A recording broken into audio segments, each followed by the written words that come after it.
Debate की शुरुआत इस बार सचिन रावत मैं आपसे कर रही हूं क्योंकि आज एक बड़े ही सीनियर लीडर का कांग्रेस के सीनियर लीडर की तरफ से बयान दिया गया। आचार्य प्रमोद कृष्णम की मैं बात कर रही हूं। जो बयान उन्होंने दिया है वो बहुत ही बड़ा बयान दिया है। साफ तौर पे वो कहते नजर आए कि कांग्रेस में कुछ ऐसे लोग हैं जिन्हें मेरी वेशभूषा से भी चिढ़ है, उस चीज को वो पचा नहीं पा रहे हैं, मेरे तिलक से उन्हें ऐतराज है। यहां तक उन्होंने आरोप लगा दिया है कि ये वो कांग्रेस है, उनकी विचारधारा की पार्टी है जो महात्मा गांधी की रामधुनी वाली कांग्रेस में अब भारत तेरे टुकड़े गैंग की पैठ हो चुकी है। जो कांग्रेस गांधी नेहरू इंदिरा के मार्गदर्शन पे चलती थी, आज इस तरीके के लोग हैं कि वो इस मार्गदर्शन से लोगों को भटकाने का काम करते हैं। कितना बड़ा डेंट हो सकता है आपकी पार्टी के लिए? आप ही के सीनियर लीडर की तरफ से ये कहना, यानी सीधे तौर पे टारगेट था हिंदुत्व। ये दिखा रहे हैं कि कांग्रेस हिंदू विरोधी है, हिंदुत्व विरोधी है। इनकी इन बातों से यही झलकता है। देखिए प्रिया जी, बिल्कुल स्पष्ट है कि प्रमोद कृष्णम साहब ने जो बयान दिया है वो उनका अंतरिम बयान है और कांग्रेस पार्टी लोकतांत्रिक पार्टी है और प्रमोद कृष्णम जी को अगर कोई चीज की लालसा थी तो पार्टी हाईकमान पे अपनी बात रख सकता था, लेकिन कहीं ना कहीं उनका यह बयान देना स्पष्ट तौर पे सीधे तौर पे कह रहे हैं कि कांग्रेस में उनका कब्जा है जो हिंदू धर्म से चिढ़ते हैं। प्रिया जी, मैं आपको बताना चाहूंगा कि हिंदू धर्म से कौन चिढ़ता है, कौन नहीं चिढ़ता है, ये अलग बात है। लेकिन अगर पद की लालसा और महत्वाकांक्षाएं बढ़ जाती हैं तो इस तरह की चीजें सामने आती हैं। आप पार्टी फोरम पे बात रखिए ना, किसने मना किया है? आप टीआरपी हाई के लिए आप बयान दे देते हैं तो यह गलत है। और कांग्रेस पार्टी ने कभी भी किसी भी धर्म, किसी भी जात, किसी समुदाय का विरोध नहीं किया है। और प्रमोद कृष्णम जी, अगर आप में चीजें थी, आपकी कोई बात थी, आप पार्टी फोरम पे रखते, कौन मना कर रहा है? हमारे यहां तो सभी लोगों का प्रतिनिधित्व होता है। जो रायपुर अधिवेशन में तय हुआ कि 50% हिस्सेदारी हर वर्ग के लोगों की होगी, तो आज उस हिस्सेदारी में महिलाएं हैं, उस हिस्सेदारी में युवा हैं, उस हिस्सेदारी में हमारे सीनियर नेता हैं। तो सीडब्ल्यूसी की कमेटी आई है, उसके बाद से ये मतलब आप इस तरह का बयान देंगे तो मैं समझता हूं कि आपको कहीं ना कहीं पार्टी फोरम पे बात रखनी चाहिए। ठीक है। और निश्चित तौर पे कोई भी बात होती है तो उसको लोकतांत्रिक तरीके से रखने की एक बड़ी प्रथा होती है, लेकिन उस पर भी आप खरे नहीं उतर रहे।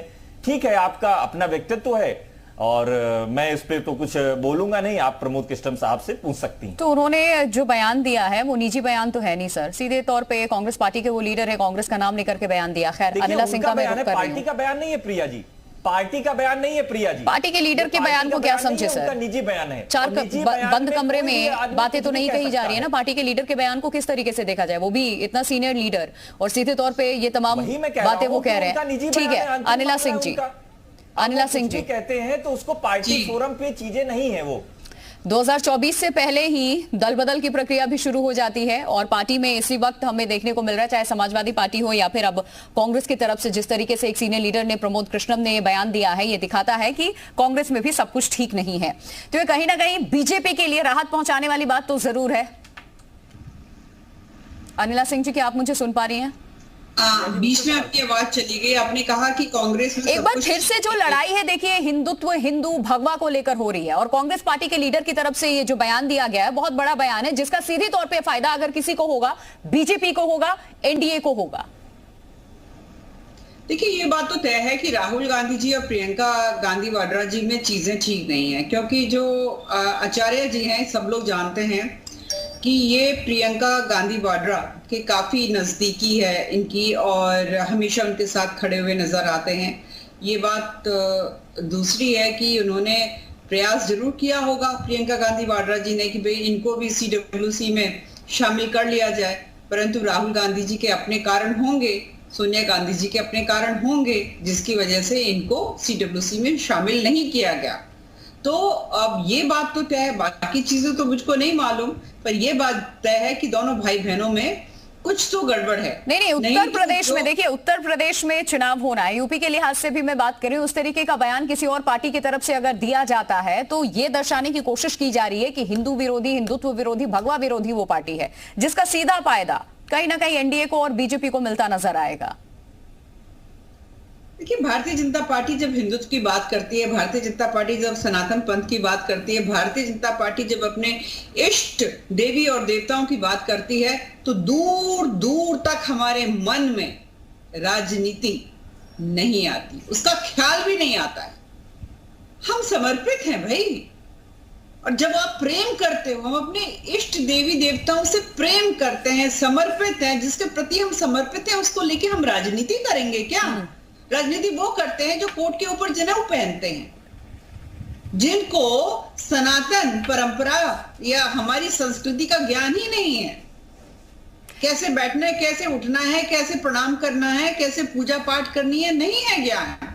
राजनीति वो लोग करते हैं, और ये आचार्य जी ने कोई अनोखी बात नहीं कह दी है, ये तो सब नहीं। एक बार अनिला जी देखिए, चुनाव से पहले फिर वही, चाहे आज मंच पे तमाम दिग्गज जो बीजेपी के एकत्रित हुए हैं, राम मंदिर का भी जिक्र किया गया, इधर गृह मंत्री अमित शाह की तरफ से कहा गया कांग्रेस बनने नहीं देना चाहती थी और हमने राम मंदिर बनवा दिया है। एक बार फिर से हम इस दिशा में ही चले गए, धर्म मजहब जाति की राजनीति हो रही है। आज मंच से यही देखने और सुनने को मिल रहा है, हर पार्टी के मंच से। प्रिया जी, हमारे ऊपर तो हमेशा से आरोप ये लगते ही रहे, भारतीय जनता पार्टी के ऊपर तो ये आरोप लगते रहे ना कि आप जो है हिंदुत्व की बात करते हैं, आप जो है भगवान श्री राम की बात करते हैं, आप जो है आप ज्ञानवापी की बात करते हैं, आप जो है मथुरा की बात करते हैं। अरे भाई, ये बताओ कि क्यों ना करें बात? हिंदू होना कोई गुनाह हो गया? अरे ये वही पॉलिटिकल पार्टी है ना, इंडियन नेशनल कंफ्यूज पार्टी, वही पॉलिटिकल पार्टी है ना जिसने रामलला का मंदिर का निर्माण ना हो सके भरकस प्रयास किया। इन्हीं के बड़े बड़े नेता जो वकील बनकर सुप्रीम कोर्ट में खड़े हो जाते थे कि मंदिर नहीं बनना चाहिए भाई, बिल्कुल नहीं बनना चाहिए। आप ही के पैनल पे रिप्रेजेंट कर तो रहे हैं उस पॉलिटिकल पार्टी के प्रवक्ता जी, जिसके कहने पर कार सेवकों की गोलियों से भून कर हत्या कर दी गई थी। हमारे नेताओं को तो जेल में ठूसा गया था, हमारे कार्यकर्ता मरे भी हैं, खूब लाठीचार्ज भी हुआ है। इनमें से किसी का हुआ क्या? और बीजेपी को देखिए राम मंदिर से फायदा भी हुआ, जो पूरी लिस्ट है लगातार स्क्रीन पे हम चला भी रहे हैं कि कब कब कितनी लोकसभा की सीटें उत्तर प्रदेश में आई हैं, और इसके अलावा देश भर से भी जो फरमान जनता ने सुनाया है, कहीं ना कहीं इस चीज का फायदा तो होता नजर आया। दीपक रंजन का अब मैं अनिला जी रुख कर रही हूं, क्योंकि अब इस नजाकत को समाजवादी पार्टी भी भाप चुकी है, इस माहौल को। अखिलेश यादव जिस तरीके के बयान पहले दिया करते थे, अब उस तरीके के बयान नहीं आते हैं, और जो छवि बनी समाजवादी पार्टी की अखिलेश यादव के दिए बयानों से, या फिर कुछ एक नेता ने जो आपके बयान दिए हैं उसको लेकर के, सॉफ्ट हिंदुत्व, ये एक शब्द प्रचलन में आया सर। देखिए प्रिया जी, सबसे पहले मैं सुभाषपा के जो प्रवक्ता है हमारे भाई सुनील अरपंची जी को मैं याद दिलाना चाहता हूं कि ये ठीक है, ये जिस समाज से आते हैं इनको निश्चित रूप से अपने समाज की बात रखनी चाहिए, अपने समाज का पक्ष रखना चाहिए। लेकिन मैं इनको शायद याद दिलाना चाहता हूं कि संडीला में समाजवादी पार्टी ने अपनी एक विधायक की कुर्बानी देते हुए इनके समाज से आने वाले अरपंची जी को टिकट देने का काम किया था। इनको अखिलेश यादव जी, एक सेकंड, विधायक की कुर्बानी देते हुए दूसरे समाज से आप किसी प्रत्याशी को लेकर के आ रहे हैं, ये आपको नहीं लगता है कि आप जो बयान दे रहे हैं कितना कंट्रोवर्शियल हो सकता है? नहीं, देखिए प्रिया जी, वहां पे बात ऐसे तो कितने, देखिए मैं हर पार्टी का भी जिक्र कर रही हूँ, बीजेपी के भी कितने ऐसे सिटिंग एमएलए एमपीज हैं जिसके टिकट बीजेपी काट देती है, किसी और को मौका दे दिया जाता है, तो ये एहसान के तौर पे गिरवा रहे हैं आप उस समाज के लिए। आप बीच में इंटरप्ट करेंगे तो मैं कैसे अपनी बात आने दूंगा? बात मैं ये कह रहा हूं कि समाजवादी पार्टी की परंपरागत सीट थी और समाजवादी पार्टी का वहां से पूर्व में विधायक और मंत्री रह चुके हैं। उसके बाद ये अरपंची समाज की बात अरपंची भाई ने कही हमारे, तो इसलिए मैं कहना चाहता हूं उनको शायद मैं याद दिला दूं कि समाजवादी पार्टी ने सभी वर्ग का, सभी जाति का, और आज जिस तरीके से हिंदू मुस्लिम और जाति धर्म की बात हो रही, मैं तो समझता हूं कि आज बात स्वास्थ्य शिक्षा रोजगार पे होनी चाहिए।